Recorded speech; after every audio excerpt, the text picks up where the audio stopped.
joins.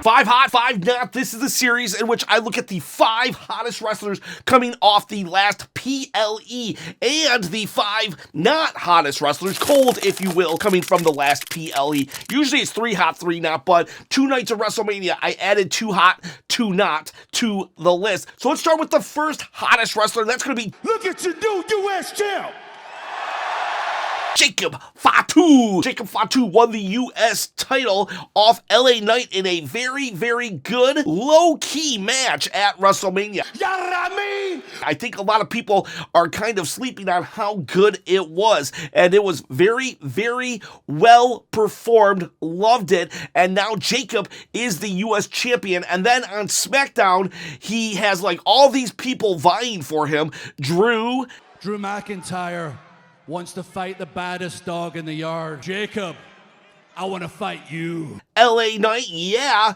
and Damian Priest, and yet he still looked strong and dominant, and even, I hate what he did to Solo Sikoa, and we'll talk about that later, but yeah, Jacob Fatu, he is the man, and he is red hot right now with his U.S. Championship, and while I don't see the U.S. title leaving Jacob Fatu's possession anytime soon, that doesn't mean you can't have a U.S. title. This one right here, I'm going to give it away at 20,000 subscribers. I am trying to quit my day job and produce wrestling content full-time, so I run a contest every 10,000 subscribers. I give away a belt. So, how can you win it, you ask? Well, if you didn't ask, go ahead and ask. All right, you asked. So let's just pretend you asked. The answer is you comment below. You got to comment below, hit the subscribe button, and then the notification bell as well. Ding, ding, ding, ding, ding, with a thumbs up. I would appreciate it. You can win this belt or any of the other belts that I've showcased on this channel. You can pick free shipping, free everything, anywhere in the world. Yes, that means India, South Africa, Australia, Toledo, Ohio. You live there? I'll get it to you. Now we go to the cold list, and this one hurts me so much. Bayley. I gotta put Bayley on the cold list. I don't like it. If you look at yesterday's video, I go really in depth about this, but basically, this is not how I feel personally. It's all about where their place is on the card and what's happening to them as a character, not as a person. So while I personally have found new love and respect for Bayley on so many levels, I gotta put her on the cold list because they literally took her off the WrestleMania card with a fake injury angle. What happened? Are you good? No, you're not good. What happened? Somebody attacked me.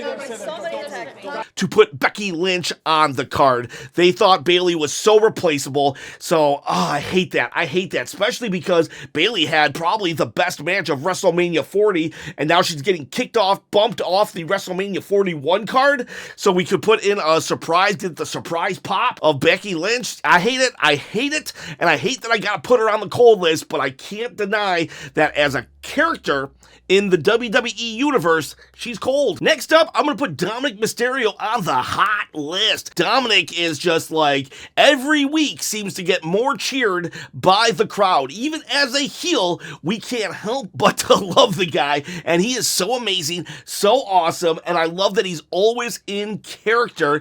On WrestleMania weekend, he went on the Not Sam podcast and said, because he had like trouble getting his mask off, and he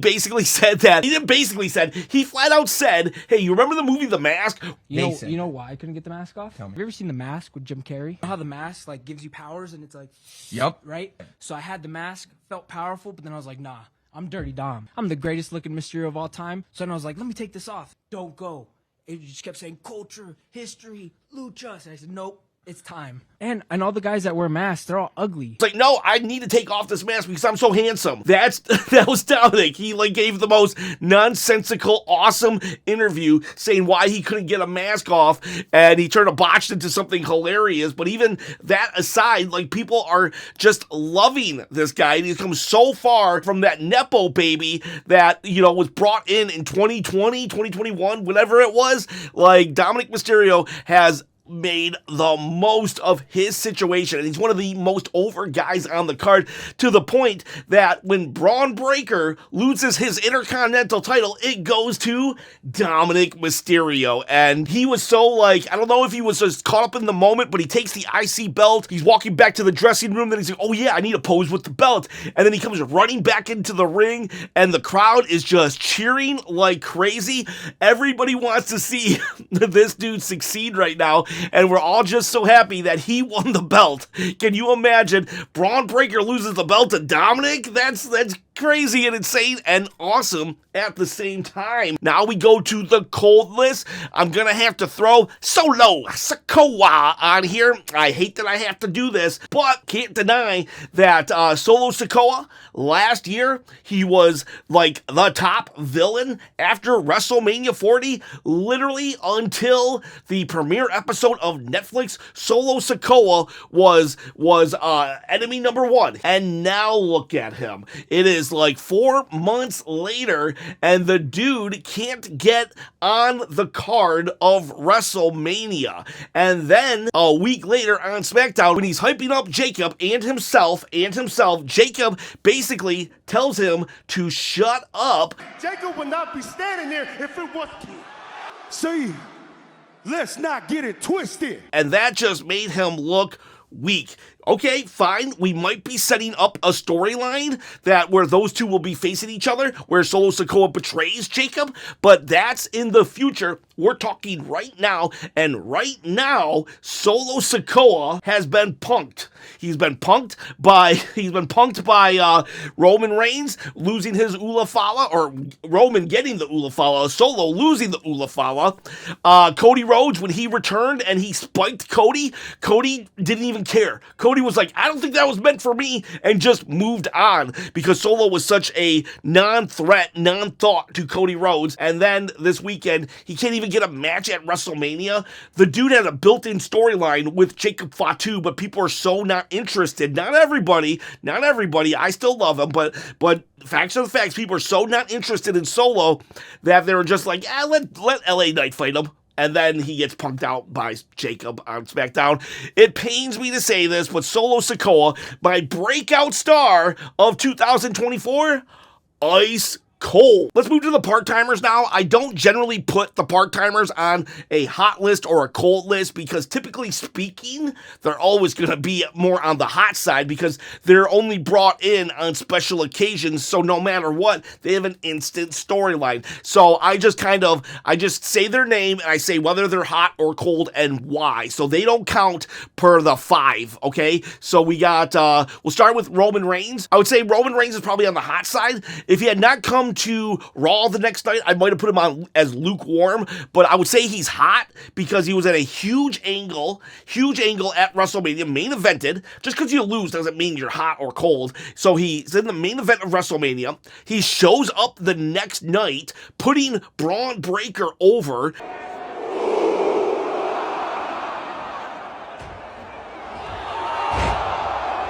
He's still very much, even if he goes away for 3 months, he's still very much a part of the Seth Rollins group storyline moving forward. And yeah, he's also doing Instagram promos.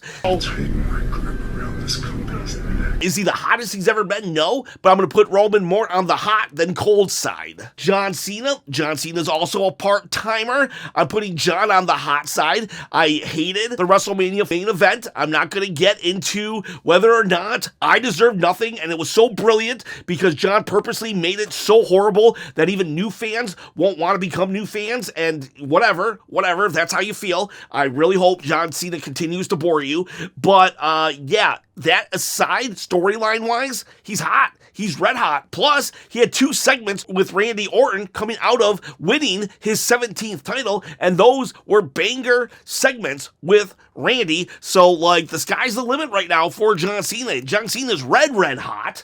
Then we'll go to our final part-timer. I consider CM Punk and Logan Paul actually to be full-timers, by the way, in case you're wondering. But I go now to The Rock. The Rock, the final boss. He is like, he's ice cold. He is so ice cold. He is like, he's like forgotten. He's like a bag of frozen peas that you bought a long time ago when you were trying to be healthy, you know? And now you just push it aside in the freezer so you can get the chicken nuggets, the pizza rolls. Those frozen peas will be there forever, and The Rock will forever be cold because I hope so at least, and I hope The Rock never returns back to wrestling because, you know, he's more Dwayne Johnson now than The Rock. Speaking as DJ, as Rock, director of the board, and not final boss. I'm done with The Rock. He wants to come in and start storylines. His words, not mine. Start storylines and just say, yeah, that's it. I'm only here to boost ticket sales. I don't care about wrestling. Okay, maybe those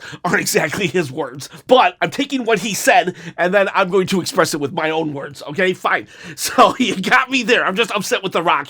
I love The Rock so much. Not anymore though. But he says that he goes on the Pat McAfee show. He couldn't be bothered to show up for WrestleMania 42. He goes on the Pat McAfee show, says he had no plan whatsoever, but had to boost ticket sales, so he starts the Sell Your Soul storyline, dips, and says, I'm not coming, I'm not going to be a part of the rest of this storyline, and then 2 days after WrestleMania, he shows up for an interview about how creative sucks. Rock, you suck. Ice cold, The Rock. Next cold is going to be Dragon Lee. Dragon Lee, you're like, who? Yeah, some of you probably are saying who. He's the masked guy in LWO that's not named Rey Mysterio. Dragon Lee, for all intents and purposes, if we're talking storyline wise, I understand the business of putting Rey Fenix in the Grande Americano match at WrestleMania, but if we're talking storyline wise, Grande Americano was supposed to fight Rey Mysterio.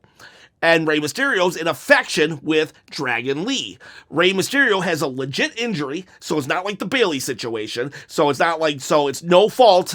Rey is not hot or cold because of it. Rey Mysterio has to bow out. Therefore, the next person in line in the faction of LWO should step up and fight Grande Americano. But they didn't do that. They took Rey Fenix, this newcomer that has nothing to do with the LWO. They just put him in and inserted him. So great for Rey Fenix. Nothing bad on Rey Fenix. But if I was Dragon Lee, I'd be a little upset about that. And that just shows that Dragon Lee is such an afterthought that they don't even reach within Rey's own faction to replace him. Now we go red hot. El Grande Americano wins his WrestleMania debut. He is like every week seems to be gaining momentum. People are loving Grande Americano, and it's still a mystery who he is. And I have a video. I'll put a link up there if you want to try to figure out who Grande is. I've narrowed it down to a couple choices, and you can tell me who you think on that video. But that said, whether or not we know who's under that mask, it doesn't matter. The dude is awesome and amazing, and he showed up for WrestleMania. He is now a perfect record, one of the few superstars that have a perfect record at WrestleMania, so we could build upon this. I know he wrestled way back in the day, but if he can just keep going, who knows? Maybe he can build a 30-0 record at WrestleMania and just blow Undertaker's out of the water and do it for America. Do it for America. But yeah, no, for real though, Grande Americano is just gaining fans, and he had that awesome presentation at WrestleMania, one of the best matches at WrestleMania itself, and it's just like, you know, he's got people talking. He's got people at least interested in what's going to happen next in the direction of this character. It's just new, it's refreshing, it's different, and it's working, and it's hot. Cold, Logan Paul. Here's a weird situation. So Logan Paul won his match, right? Logan Paul won his match, but it's almost like nobody cared. Nobody cared. Now, it's great for Logan Paul to have a victory over AJ Styles on his resume. He came out and did a decent interview at the press conference saying, I'm 3-1, baby, just call me, you know. It's just like, I don't know. It's just like, it's almost like the novelty of him has worn off. Now, he's still getting the boos, he's still getting all that, but it's like almost like no one's really talking about him. I'm not sure I understand what you're saying. I won, right? And you're talking about what now? And I feel because of who Logan Paul is, And he's here and he's designed to just get that, like, the world abuzz. And because that's not exactly happening at the level in which I would expect from somebody that is as famous as Logan Paul, that I'm putting him on the cold list. It's like, okay, you won. Okay, cool. I guess we'll see you in a couple months. Or even if we see you next week, it's like, what does it matter? It's kind of like, I don't know how to say it. This one's a really weird one, but do you understand what I mean by this? Yeah, he's getting the boos. Yeah, he's getting the victories, but it's like, so what? So what? It would almost be like if somebody went out there and just won matches over and over again, but there was no plan to put the title on him. There was no plan to put him in a meaningful feud. There was no plan for nothing. It would just be like, okay, wrestler X is coming out to wrestle now. They do the 10 minutes and then he leaves. And that's what kind of Logan Paul is. Oh, it's WrestleMania. Here comes Logan Paul to have his match.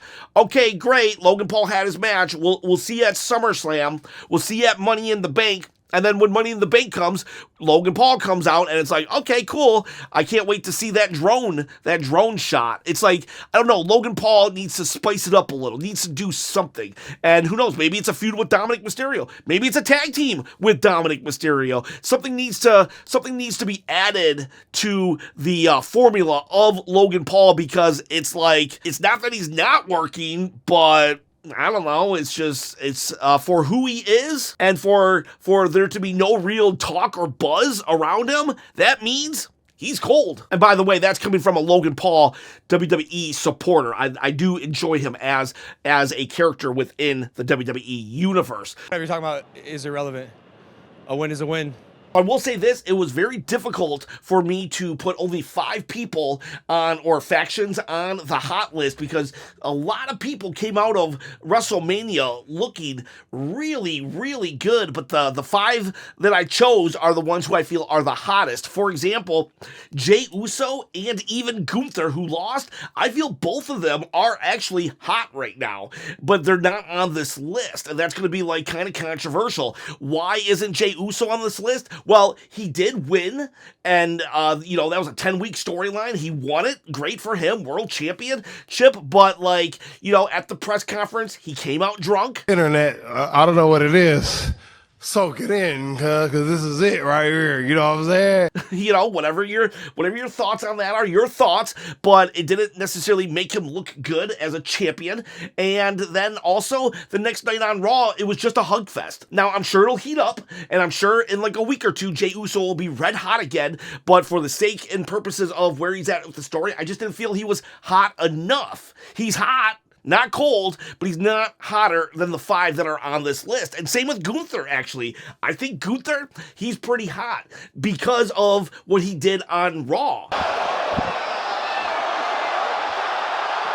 Actually, I thought he had a decent enough match at WrestleMania. He lost. Losing doesn't make you on the cold list, but the fact that he tapped out so quick, that actually, I would have put him on the cold list after WrestleMania. But then the next night on Raw, he had an angle that completely disrupted the entire show, where he bullied the announcers. I thought that was great and fantastic, and that brought him back up to a certain level of hotness, but not hot enough to get on this list. So I'm just throwing that out there. Plus, then the Street Profits. Montez Ford, Angelo Dawkins, all I can say is wow. You guys did out there, breathtaking. It was brutal. It was everything you expect from a TLC match. Unfortunately, even though it should have been, the TLC match wasn't on the card. I can't put the Profits on. I want to.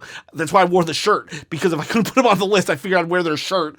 So they get an honorable mention, and so does Karrion Kross, actually. I want to put Karrion Kross on this list, but he didn't have an actual match, but he had a great, amazing segment. I can't justify it because there's too many good, hot wrestlers who were on WrestleMania and came out looking really good. So if you want Karrion Kross, go to yesterday's video. Like, literally, he's on the thumbnail and everything. I really spotlit Karrion Kross and his grievances, but I just had to go with people on the WrestleMania card for this one. Red hot is Randy Orton, RKO. The dude had a pretty great feud going into WrestleMania, but unfortunately, KO had to bow out due to real life injuries, and then they turned that into an angle, and then he was able to beat Say his name and he appears. Joe Hendry. A surprise Joe Hendry.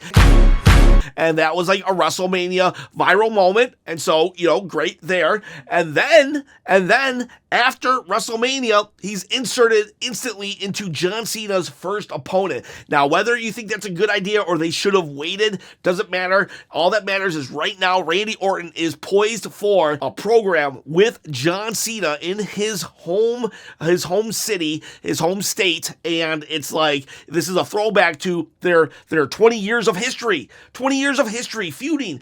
Randy Orton is like, he comes out on SmackDown, tells John he's kids, he's holding his own on the mic, and it's just like, it's really, really entertaining stuff right now. And Randy Orton is your number one contender, having a match at Mania, making the best of a situation, rolling with the punches. The fans love him. Randy Orton, red hot. Ice cold. Viking Raiders. Viking Raiders had a match at WrestleMania. They lost, right? Nobody cared. I don't think anybody cared. I don't know what the deal is with the Viking Raiders. There's barely any people that really, from what I hear, I don't hear anybody ever really talking about them. Now, I asked my live chat, and I'm like, can anybody tell me if you like them? And I think two people, one guy from Australia, what's up, come at meow, and another person, like, I like the Viking Raiders, but, like, I never hear anything of them. Never, ever. They were the tag team champions. They lost, and it's like you struggle. You kind of think, okay, the New Day's the champion right now. Who did they win it from? You struggle even. We just saw it last weekend. The Viking Raiders, who have a good moveset, like, they're just so forgettable. And they need to do something. They need to do something. If I were them, I'd go back to the Viking gimmick. Like, believe it or not, like, this biker gimmick that they have, it's like, who cares? Go Viking, or something. I don't know. But, like, whatever it is, it's not working because, like, they are just very, very forgettable. And they have the talent to do more, but I don't know. It's just like they were just holding the belts so the New Day could win at WrestleMania. The New Day won, though. Wow, I didn't realize we were at the last one, so I guess the Viking Raiders are your coldest. And now we're at the hottest. So let's go with the final. The final hot is gonna be Seth freaking Rollins, Paul Heyman, Bron Breakker. Whatever those three are, they're red freaking hot. We had Paul Heyman going into WrestleMania, everybody fighting for him. Never have I seen a main event of the caliber of what we got at night one, Roman Reigns, CM Punk, and Seth Rollins fighting for the talents of a manager, a male manager. I've seen them do that for, like, Miss Elizabeth before, but I think it's fair to say that Paul Heyman and Miss Elizabeth, there's definitely a contrast there. And so they all fought for Paul Heyman. Paul Heyman plays an integral part of the actual outcome of that main event. And then the next night on Raw, we're all wondering, and we're all like abuzz, why would Paul Heyman do this? And so Paul Heyman, red hot. Then we got Seth freaking Rollins. He wins the main event. He won the services. He orchestrated a coup and got Paul Heyman's services. It's like, holy crap. And then we see CM Punk come out on Raw to beat up Seth Rollins. Seth Rollins gets the better of him. Roman Reigns comes out on Raw, and Seth Rollins gets the better of him through Bron Breakker. Bron Breakker loses his Intercontinental title, but who cares? Because it's onward and upward for the dude. Bigger and better things with Seth Rollins. Welcome to the main event scene, dude. Now, granted, it's probably going to go, the belt will probably first go to Seth, but he's right there. He's in an evolution situation where he's next in line, where Seth is Triple H and he's Batista and or Randy Orton. So it's like, this is just going to further bring him up, elevate him, like all factions should. And so Seth Rollins now, it's like, who are these three? Is it just these three together, or are we going to be adding more? And I'll tell you this, if they don't add any more people to the faction at Monday Night Raw, then I will be doing a who should join this faction. So put in comments below who you think, and then maybe I can, that'll spark some creativity with me. But yeah, these three right now, there's so many questions and so few answers, and yet it's like a powerhouse here, a two-man power trip with Paul Heyman, and we just know more are going to be added. It's like crazy, it's awesome, and it's exciting, and it is red freaking hot. There's so much potential here. It's insane. And the best part is we don't really need any part-timers. We don't even need Roman to return until SummerSlam. And then we can have Seth versus Roman, Braun Breaker versus Roman. It's like, oh, wow. And we can just continue with them running roughshod until then. All over Raw, all over SmackDown. They can just ignore John Cena, or they can go after John Cena. Doesn't matter. There's just sky's the limit. Sky's the limit. Red hot, the trio of Braun Breaker, Seth Rollins, and Paul Heyman. And those are your 5 hot, 5 not. I appreciate every single one of you. Oh, and for the record, the one take, one shot Raw reviews and SmackDown reviews are going to go back to Patreon for the rest of the month. It is going to be free to anybody, but I do ask that you consider joining Patreon, because Patreon actually will be probably the quickest way for me to quit that day job. So if you do like the wrestling content that I produce, and I try to produce every single freaking day, then please consider $5. I'd appreciate it. But if you don't have it, don't go hungry because of me. So, just use your best judgment. Either way, I love you. I appreciate you. And maybe watch a commercial or two. Have yourselves a great day.